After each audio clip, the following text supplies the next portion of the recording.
Chapter 8 Here Be Dragons.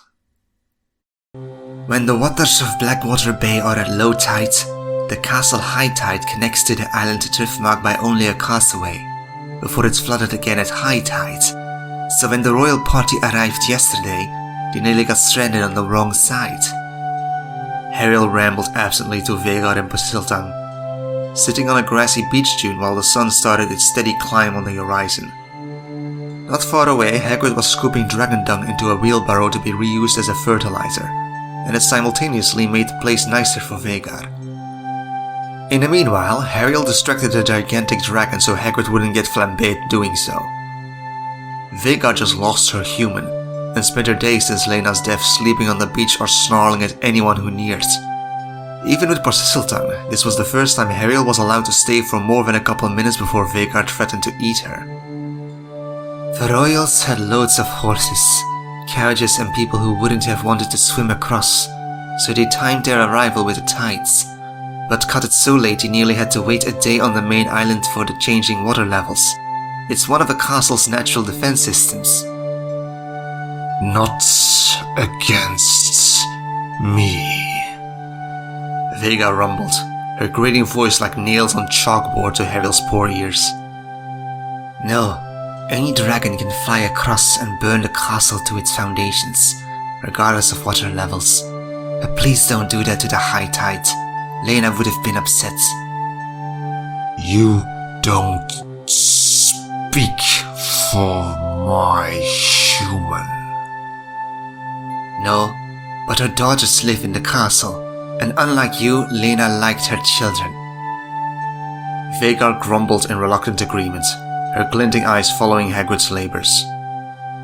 They travelled by ship from King's Landing. You know the capital? Hale returned to topic. I used to live there. Oh, how silly of me. Of course you'd know where that is. Is it nice there? No. Vhagar snorted out a big puff of hot, pungent air. Anyway, they're very important people, so I barely saw them during introductions before they went to rest, clean up and settle in. And now everyone's here for Lady Lena's funeral. It'll be at noon, you know, if you want to be there. No. Hariel fidgeted with the sleeves of her dress. While the stillborn baby had already been laid to rest by dragon cremation in the tradition of House Targaryen, Lena's burial was held in the ways of House Velaryon, and it was bringing in people from far and near. Lena's brother, Sir Laenor, arrived on Dragonback the morning he got the raven. He's nice, I think, but he's been with his parents constantly, or off drinking, and more people keep coming, she said, thinking back on the last few weeks. In the aftermath of Lena's death, Hariel had been filled with a helpless rage. They had magic! It could do anything! So how could it fail when it mattered most? Hariel had felt betrayed by her glaring shortcomings for not being able to whip up the remedy on the spot, and marched off swearing it wouldn't happen again. It was a promise she couldn't keep. It didn't take much reading before Hariel had to face the reality of how staggeringly unqualified she was to tackle the subject. Hariel only counted 7 measly months of magical schooling on her belt, while Hagrid was expelled at the end of his 3rd year. Between them, they had no books that focused solely on human anatomy or healing anything that had less than 4 legs. And the most helpful textbook, the potions book, were pretty useless without the ingredients. The day Lena died, it had murtlap tentacles, yes, but not the beetle eyes, goosegrass or ethanol necessary to make a murtlap potion. It was like trying to make a cake with just flour and water. But even if it miraculously managed to brew it, it wasn't actually a potion to heal birthing fever. It was for wounds. The book also mentioned that the wrong dosage could be harmful, so the user's weight and the size of the injury had to be accounted for when measuring the intake. But how was Hariel to know how much anyone weighed, or how severe Lena's internal injuries were after birth? She didn't have a bathroom scale available. No one here did. Hariel couldn't even guess her own weight if asked. She didn't know what was a harmful dosage. why it mattered or why the potion worked as it did, and would certainly not have known if she did it wrong. So in hindsight, Ariel was horrified by her own actions. How utterly rash and unthinking she'd been to give Damon a magical ingredient she didn't understand. She just read a shallow description in the book, crossed her fingers and ran off like the short-sighted and reckless Gryffindor she still was. Because the thing is, had Prince Damon given Lena the Murtlap tentacles, they could have killed her themselves. After reading, Ariel had come to realize a common risk with potions, especially healing ones, was that given the remedy in the wrong way could easily harm a patient more than just doing nothing.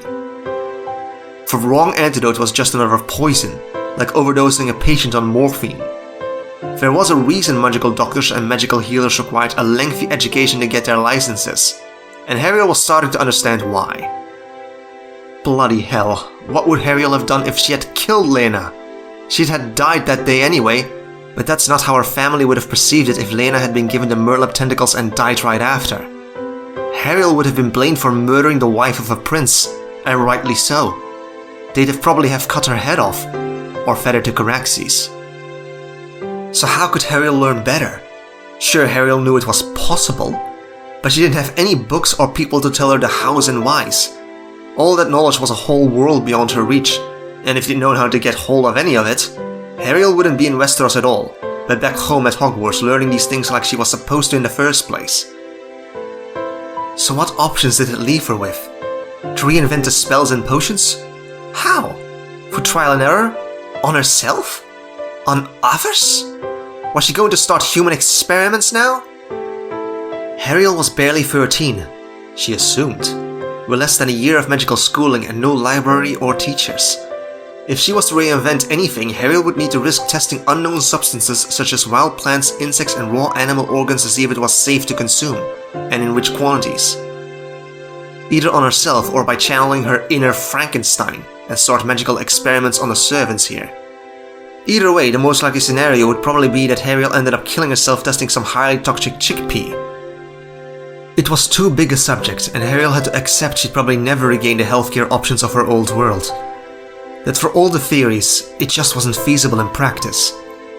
Instead, Ariel had to make do with what little she had, which she still believed was more than most. That's quite pitiful compared to what Madame Pomfrey or a Muggle doctor could have managed. Because Ariel would love to be a genius who could reinvent penicillin in a storeroom lit by candles with pre-industrial tools, but she wasn't. The castle is getting crowded, so Hagrid and I have tried to stay clear inside the expendable chests instead of our rooms, Ariel told Vhagar, continuing her thread where she'd left off. Now the younger princes have Hagrid's room for the visit and their grandfather Otto sleeps in mine. Is that why you retreated out here too? Because of all the dragons? Yes. There had been a great influx of dragons to Driftmark. The arrival of Sir Laenor's green dragon Seasmoke, Princess Rhaenyra's yellow-scaled dragon Syrax, Prince Aegon's golden-scaled and pink-winged dragon Sunfire, and Princess Helena's blue-colored dragon Dreamfire raised the tally from 6 to 10 fire breathers on Driftmark, and not all dragons got along. It was amazing to watch them fly above the high tide though, so much even as Septon had called the island New Valyria at the sight. Is there any other dragon who can speak like you? Like we do now? Ariel asked, gesturing between them. Your scamp. Except Norbert. Not here. But elsewhere? Vhagar flicked her teeth, maybe in annoyance, afraid, or in thought. It was hard to tell which. Vermiford does. Less than me. But he understands. And the cannibal too. He listens. Do you talk together sometimes? No. I got silence before. Until now. I'm sorry. Hagrid will be done soon, and we'll leave you be. We've got a funeral to get ready for, but Hagrid's just trying to make it nicer for you. Isn't it better without the droppings? Yes. the dragon admitted reluctantly. But I will eat him if he sings again, she said, referring to the time Hagrid tried and failed to sing a lullaby to Vhagar. The singer understood to stop, but you keep speaking. Why? You want fire? You want Dracarys?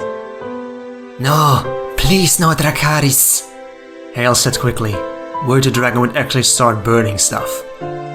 It was at moments like these Hale became uncomfortably aware of the dragon's history. At over 170 years of age, Vhagar had killed uncountable humans, thousands upon thousands, burning them alive from the field of fire in the reach to the dragon's wrath of Dorne, uncaring as if she was cooking knights inside their armors or burning homes where mothers awaited their end clutching their children close. Vhagar was the ultimate definition of both a weapon and a monster. She was what Visenya and her siblings made her into, and too old and too hardened to care. The lives around her were mere flies, buzzing in her peripheral, and she squashed those she saw fit to. Why would Vhagar bother with speech or song? Hale thought she understood it a bit better now. Vhagar was fostered on pain and blood, and after all the screams, it must be nice with some quiet. Then why do you come here? I will not fly with you, Vhagar grumbled. I don't need you to fly with me, but you lost Layla, and I thought you might need something. Someone, but you could use a friend. I need silence. Go speak with your scamp and your singer instead, she said, and looked over at said singer. Hagrid had put down the wheelbarrow and taken out his pink umbrella. Hagrid beamed happily, waved and then pointed the wand at a large boulder sticking out of the ground, speaking a spell Hariel was too far away to hear. A gush of fog escaped his wand, and next... Bloody hell! That stinks! Hale covered her nose and switched to English as a wave of disgusting stench reeked from the boulder. What the hell are you doing, Hagrid? The spell makes a volcanic lava odor, and I got it from the Dragon Reader for Profit and Pleasure book, since some dragons like it. I tried it with Norbert, but she hates the smell. Now we know she's part Swedish Snorsnout, that explains a lot. They naturally dwell in the snowy northern mountains, you know, but the dragons here aren't like that. Very different breeds with different needs. I'm figuring it out, Hagrid said, covering his nose as well. Hariel turned to the grumpy dragon, worried what she'd do if she didn't like it either. Do you like the smell, Vhagar? She asked. Vhagar lifted her enormous head curiously, chins jiggling as she sniffed the air and inhaled deeply. Yes. A long, soft rumble escaped her. So you prefer Hagrid's smells more than his songs? You speak too much, little speaker. Like Balerion. I should eat you. Ah, she really likes the smell, Hagrid, but she's getting cranky again. I think it's time we leave. How did you think to use that lava smell charm? Hariel asked as they get the brisk pace walking the winding track back to High Tide for the funeral. Hagrid pushed the wheelbarrow with the dragon droppings along effortlessly across the bumpy terrain. Been trying a few things with her already that didn't work. It's all about knowing how to calm her down. You remember Fluffy, right? Vividly. Of course, Vhagar didn't like new music like Fluffy did. Vhagar don't trust anyone to touch her either, so I figured smell was the way to go. Vhagar liked it, Hariel agreed. She became pretty relaxed by the smell, didn't she? The charm made it long-lasting though, so I'll need to go back and renew it for her later. It's Lady Lena's funeral today, and Vhagar deserves comfort too. Hariel had never been to a funeral before, and he doubted most others were as uncomfortable to attend as Lena's. The funeral was held by the stony shore, where Lena's intricately carved casket of stone and wood balanced onto a ramp, prepared to be pulled off the edge and into the depths of the sea. The blue seahorse banners of House Velaryon were held high by men in the crowd. The closest mourners of family, friends and the royal stood in a half-circle at the front. The rest scattered higher on the naturally formed gallery of the stony cliffs. Mindful of Hagrid's height, he and Ariel stood to the side on the cliffside. It made it harder to hear, but allowed for a good vantage point down onto the scene unfolding by the water's edge. We joined today at the seat of the sea to commit the Lady Lena of House Valarian to the eternal waters, the dominion of the Merlin King, where he will guard her for all the days to come. Vehement Valarian said somberly, standing by Lena's casket and speaking a funeral eulogy in a thickly accented Valyrian tongue. He was a stiffer, shorter version of his older brother Corlys, and didn't have the same ability to hold a crowd's attention, so it didn't take long before the listeners started zooming out. Alicent Hightower, with her puffy amber curls, green shawl, and dark gown in the perfect picture of the regal queen she was, kept side-eyeing her stepdaughter, Princess Rhaenyra, while the princess and heir to the Iron Throne stood stiff with a firm hold around her sons. King Viserys hadn't taken his eyes off his younger brother Daemon yet, who stubbornly refused to look back. The only ones fully absorbed by the funeral were Lena's parents, her brother and her daughters who stood huddled in their grandmother's arms. As she seats to sea for her final voyage, Lady Lena leaves 2 true-born daughters on the shore, Daemon said with feeling. But instead of addressing Bella and Rhaena, he was staring intently at Princess Rhaenyra. With such a glaring stare, Ariel didn't fault the woman for shifting uncomfortably. In stark contrast, Prince Aegon yawned wide and obvious, and would probably be checking the time for when class was out if he'd had a watch. For their mother will not return from her voyage, they will all remain bound together in blood. Salt courses through Valyrian blood. Ours runs thick, ours runs true, and ours must never fin. There was a jarring pause in his speech, though it took Ariel a moment to understand it was because Daemon had inexplicably started chuckling. Of all the reactions. Though at least Vaemond finally managed to tear his eyes off the princess long enough to focus on the casket, on the person the ceremony was supposedly about. In the brief pause that commenced, Hagrid blew his nose loudly into his massive handkerchief, making the hand of the king, Otto Hightower, glance over.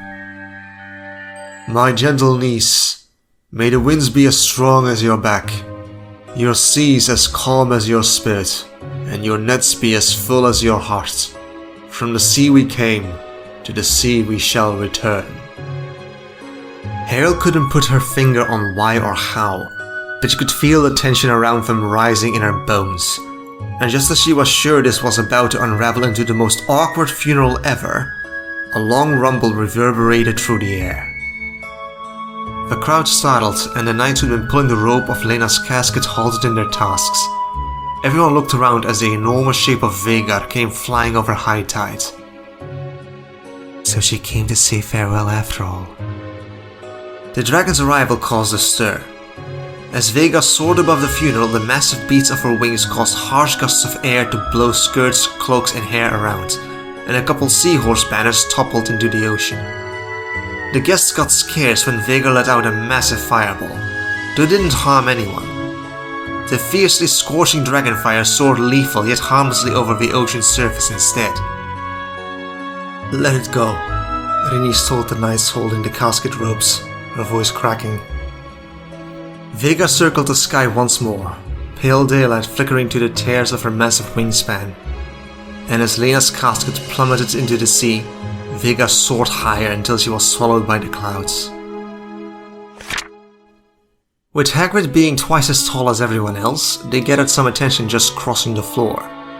People scattered like the parting of the sea while the half-giant and Ariel made for the bench in the corner to give their condolences to Bella and Rhaena. When Hagrid bent down by the twins, some ladies from House Celtigar immediately started whispering, but the 2 girls knew Hagrid by now. I am sorry, Hagrid said slowly in common tongue, yet heartfelt and kind. For your mother. Hagrid reached out, and when they didn't step back he hugged them gently. though the twins returned the hug twice as fiercely. Ariel heard Bela's sobs muffled by Hagrid's black cloak. It was her turn next, but when Hagrid stepped away, Ariel didn't know what to say. Ariel didn't truly know what it was like to lose a mother. She couldn't remember ever having one. Her losses were a different sort of injury to theirs. "You look so much like Lily Lena," she said. Ariel had always liked to be reminded of that herself.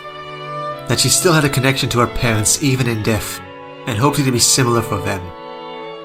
"Both of you, Bela's eyes and Rena, you laugh like her. I am very sorry. I wish you never had to be without her." Since she was only making a mess of it, Ariel took a note out of Hagrid's book, reached out to hug the closest twin, and fortunately Rena accepted it. When Ariel stepped back from hugging Bela next, she became very aware of the many eyes directed at them, and swallowed self-consciously. If only the burial had been the worst of it, but instead the tight tension from earlier had just kept climbing. It appeared the relationship between the Queen and her stepdaughter was as warmly affectionate as Ariel's with her dear old Aunt Petunia. Whatever the reason, Queen Alicent and the handsome white knight who followed her everywhere kept glaring at the crown princess like they wished this was her wake instead. The king and queen had brought their 3 bright-haired children along as well, Aegon, Helena and Aemond, while their youngest son Daeron was fostering somewhere called Old Town with his Hightower family. Between the Targaryens and Velaryons, there was a real amount of people with shades of startlingly pale hair and various hues of purple eyes gathered together at this wake. If Bela had brought Treeskipper here, the lemur could glide right into the crowd and use them as natural camouflage. Though speaking of hiding in plain sight, when Ariel looked around for her favorite method of cover, she saw Hagrid had wandered off to get a goblet of wine from the refreshment table already. A young boy spoke nearby, but all Ariel understood of the common tongue was, "My on your mother, cousins." It was Prince Jacaerys, looking nearly as miserable as the twins, which was slightly unexpected since Ariel had heard he'd never met his Aunt Lena. She'd been traveling through Essos his entire life, and this was the first time he'd met Bela and Rena too. Maybe Jacaerys was just very compassionate though. "Thank you," Rena mumbled, while Bela swallowed thickly. Jacaerys and his younger brother Lucerys were the sons of Princess Rhaenyra and Sir Laenor, but with their dark hair and eyes didn't much look like their parents. Were they adopted? Or maybe the boys were from a previous marriage? Ariel thought dark skin was a dominant trait, and something that would pass from parent to child, like with Bela and Rena. But neither of those boys shared their father Laenor's complexion, or either of their parents' pale hair, colors or purple eyes. What did Ariel know though? She hadn't known purple eyes was normal either, nor the white hair, at least not on people under 30. For now that the prince was standing with the twins, Ariel wandered off. She nodded to Corlys when they crossed paths and stepped around the Kingsguard where she nearly walked into Prince Aegon. She barely got a "my apol" out before he talked right over her. "Hello there, Lady Ariel," the prince sing-songed in common tongue, a basic enough sentence Ariel understood it, though the flirty tone and slurred speech unsettled her. Was Prince Aegon tipsy? He stepped confidently up to her like a messy-haired Malfoy, but instead of sneering distastefully, he was eyeing her shamelessly while taking a sip of his drink, but then realized his goblet was empty. Aegon scowled, and the expression came off humorously expressive compared to whatever Ariel had expected. "Wench," Aegon called, raising his goblet in the air. "Another!" No, the 14-year-old prince wasn't tipsy. He was absolutely wasted, wasn't he? When Lucia, one of the serving maids at high tide, scurried forwards with a tray of drinks, Ariel took the opening to slip away. She'd rather not find out if the prince took a direct rejection as poorly as Malfoy. When Aegon turned back around with a sleazy grin and a fresh goblet in his hand, Ariel was already across the floor by the stone railing. Looking out over the ocean, Ariel squinted when spotting someone standing waist deep in the water. Was that Sir Laenor? She wasn't truly sure it was him though, and walked along the fence for a better sideline. Ariel barely stopped in time before she stepped on a hand. A royal's hand at that. Merlin, but Ariel better start watching herself, or what would be next? To accidentally smack the walking cane out of the king's hand? Perhaps poke her wand into the queen's eye, or knock Prince Lucerys down the stairs? Because Princess Helena had just come crawling out from the crowd in her ridiculously expensive gown of green and gold, and Ariel barely held back the urge to cringe. It literally took the maids days of soaking, cleansing, scrubbing, rinsing, pressing, and repeating to get such stains out, making Ariel eternally grateful the Dursleys had had a washing machine back at Privet Drive. "Did you lose something, Princess Helena?" Ariel asked, searching the ground for something out of the ordinary, and a little surprised no one else had offered to help. The princess shook her head, not looking up. What did that mean? No, she hadn't lost something? Before Ariel could ask though, she was distracted when the hand of the king, Otto Hightower, wandered over and started talking in common tongue. He smiled politely, gesticulated at the crowd and talked with a calm, deep voice. Blinking stupidly, there was only one thing she could say. "My apologies." Ariel repeated a practiced phrase in common tongue Lena had drilled into her during their days sailing from Pentos near 6 weeks before. "I do not speak common tongue. I am still learning. Do you speak Valyrian?" Otto shook his head, a few more phrases following, though surely he knew Ariel hadn't magically learned common tongue in the beats between sentences. "My grandfather does not understand Valyrian," Prince Aemon said, walking up to the stone fence by his sister, who still looked like she was searching intently for a dropped pin in the cracks between the tiles. Relieved at least one of them could speak Valyrian, Ariel nodded. "I gathered that."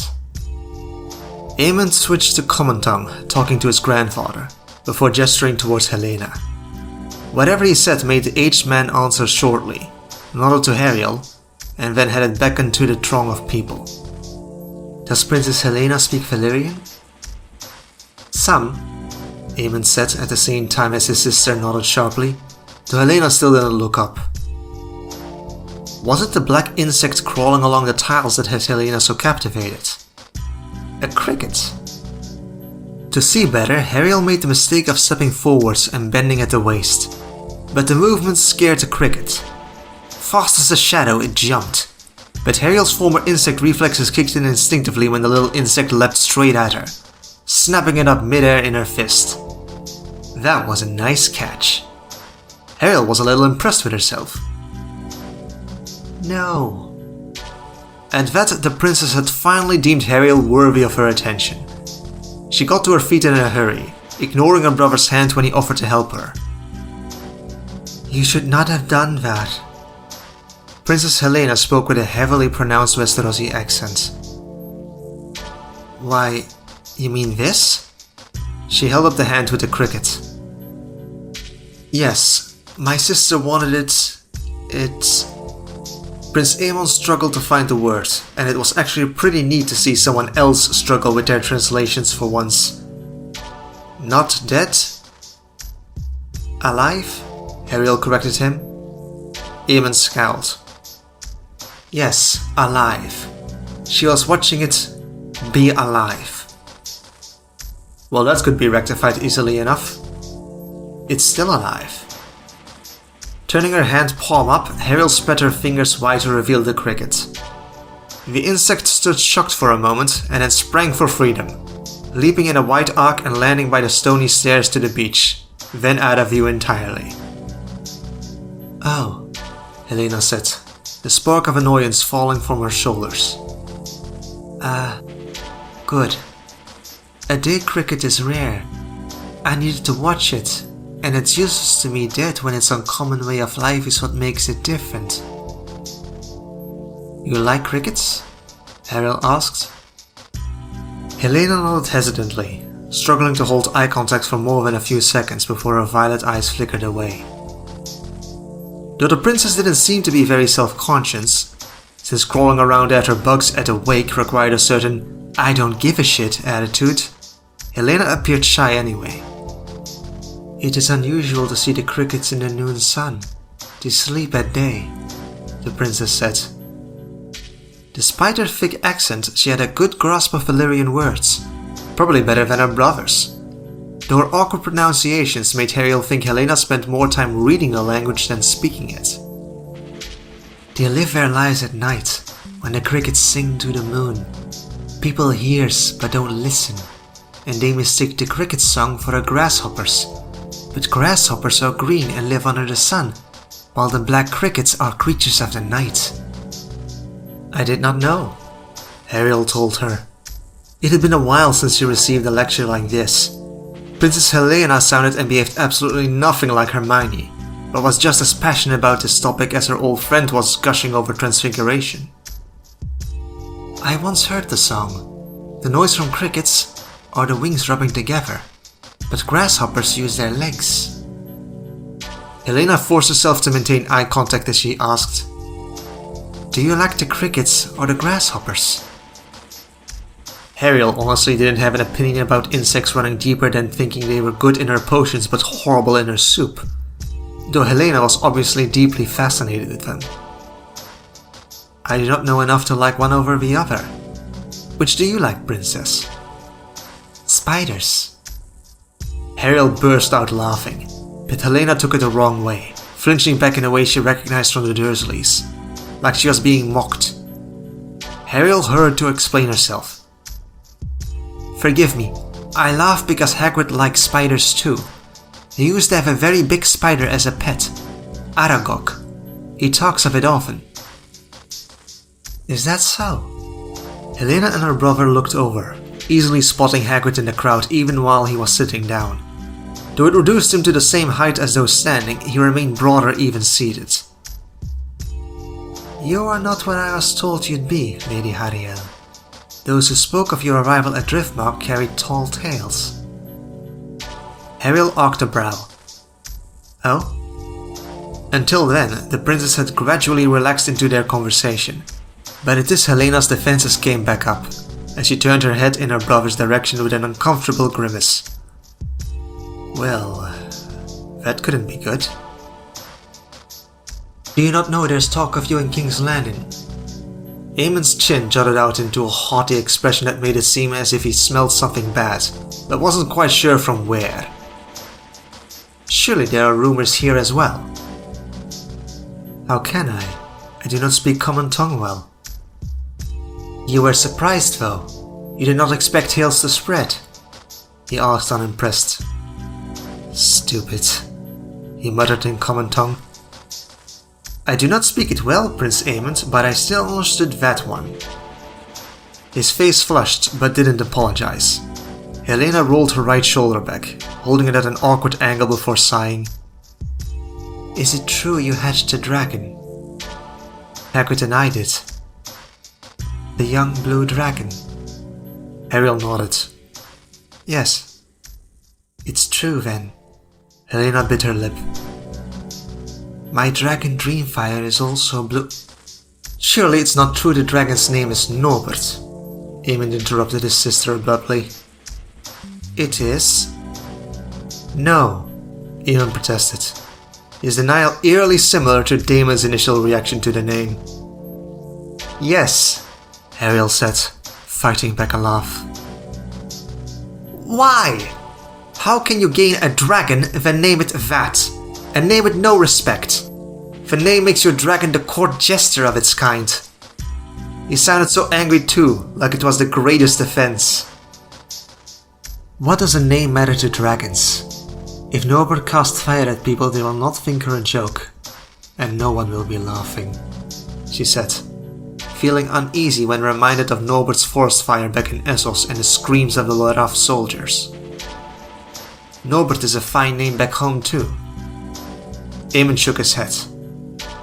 Maybe there, but here it sounds stupid, he said, repeating the common tongue word with a cynical smirk. You're one to talk. Your confusing family names are a headache to keep straight. You and your uncle's name is just a D moved from the back to the front, and that's without mentioning the near indistinguishably race something or other names of your sister, cousin and aunt. Ariel rambled annoyed in English, and was gratified by their confusion. That had been the point. "What was that?" Helena asked. "What did you say?" Eamon demanded. My apologies, but to translate can be very hard. I say names be different in your tongue and mine own," Ariel said, exaggerating her accent and purposefully breaking up her sentences in a way she'd been diligently practicing not to for months of proper tutoring. The siblings watched her suspiciously, not quite believing her, but let it go. "Then tell us, is it true?" Eamon paused briefly to check for eavesdroppers. "That you can make queer things happen?" Harold tensed at this line of questioning, but tried to cover it with jokes. "I can do many things, Prince Aemond, like cricket catching or lemur walking. Or is it not what you meant?" "Is it true?" Aemond repeated, leaning forwards, his unblinking violet eyes downright unnerving. "That you are a witch?" Harold hesitated. "I am. Because this was the only upside to this world, wasn't it? They never flaunted it, but their magic didn't have to be a complete secret either." Though despite being the one to bring it up, Aemon didn't seem to believe her answer, and eyed Hariel up and down doubtfully. "It's a great offense to lie to a prince, Lady Hariel." "I know, Prince Daemon told me. In detail." At the mention of the older prince, Aemon glanced over his shoulder to where his uncle stood. Daemon had been brooding throughout the wake, standing smack dab in the middle of the spotlight so everyone was forced to see him. But with such an attitude, few had dared actually approach him before now. The king stood up from his seat and wandered over to him. "So you are not a..." Aemon trailed off. "Not what?" "Brother, I do not believe the malicious rumors that Lady Hariel is Prince Daemon's bastard anymore," Helena said frankly to Aemon. Hariel nearly choked on nothing. "What?" She had to hold down her laughter at the incredulity. Where did they come up with this stuff? "No!" Helena smiled uncertainly, her shoulders relaxing. "You think it amusing?" In a way. Because it is different from back home," Hariel insisted, wrestling back the urge to start cackling like the witch she was. Regardless if it had been used for or against her, Hariel had heard constantly and insistently her entire life how much she was a Potter. "Back home everyone knew what happened to my family, and always say I look like my father. All the time. This is new.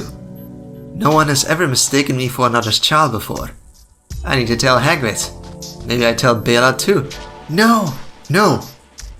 Aemond and Helena insisted urgently, pulling Hariel out of the mental image of telling the twins that there were people gullible enough to mistake Hariel for their sister. How could anyone think so? Just because they stepped off the same boat at the same time? Is that all it took? "If you wish, I do not need to tell them," Hariel conceded, since the siblings had a point. It could have been a funny story to tell before, but not now. It'd be pretty tactless if Hariel brought up such in the midst of their grief for Lena. Maybe later though. "Lady Hariel. And speaking of the devil, or demon, Prince Daemon had stopped by their corner on his march through the crowd." "What are you doing?" Hariel was taken off guard when Daemon gave his niece and nephew a withering glare in a great imitation of Snape's reaction whenever he saw a Potter. Hariel blinked. "Talking?" "Seriously, could someone please explain what was going on in this family?" "Go to Bella and Rhaena, or do you not think they'd appreciate their friend's consolation during the wake of their mother?" Hariel startled at his tone. And the bloody hypocrisy! As if they didn't need him. Daemon had ignored his daughters all day. Besides, Hariel had left the twins with their cousins, and then their grandmother had been with them since. Hariel had been with them every day since Lena's death 2 weeks ago, while this was the one time the extended family was around. "But Daemon didn't wait to hear her answer before he'd already stormed off. Hariel sighed. Tensions between the royals were so congested the wake was overshadowed by it. By now, Lena's funeral had felt more like a potions class stretched out an entire day. The pressure was right on the brink of bursting. It would probably blow if anyone as much as sneezed wrong. So someone should tell them the bloody problem already, because leaving Hariel and Hagrid to this guessing game probably wasn't in their best interest. And it'd really suck if Hariel was the one to accidentally cough wrong. It was Lena's funeral though, and Damon could be a grumpy git even on the best of days. But when Hariel turned to excuse herself to the siblings, the sightline just over Eamon's shoulder distracted her. Bloody hell, but had he been standing in the water the entire wake? What was he doing? Trying to join his sister? How long has Sir Eleanor been in the ocean? Is it not cold? Should someone go get him? Bonus. Offer notes for the ages of the characters at this time. Aegon, 13 to 14. Helena and Hariel, 12 to 13. Aemond, 10 to 12. Rhaena, Bela, Daeron and Jacaerys, 8 to 9. Lucerys, 7. Joffrey, younger than 1. And the adults? Hagrid, 65 to 66. Viserys, 42 to 43. Daemon, 38 to 39. Laenor, 30. Alicent and Rhaenyra, 28 to 29.